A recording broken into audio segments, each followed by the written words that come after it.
Maşallah. Ayt namazı tüpten çıkanca adam bolbosa. Жаңы жылда қандай үзүчү? Үзүчү, уруш талаш. Қанша миң адам жүрөт, машалла.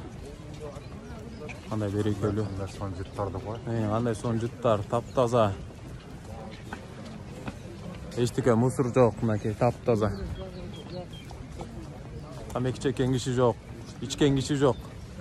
Жаңы жылда кандай, куча болуп, аяктарда кустарда отуруп алып кылган иштериң көп. Аллахым кабыл кылсын, көз тийбесин. Кыргыз элибизге, жалпы мусулмандарга, машалла. Аллах кабыл кылсын.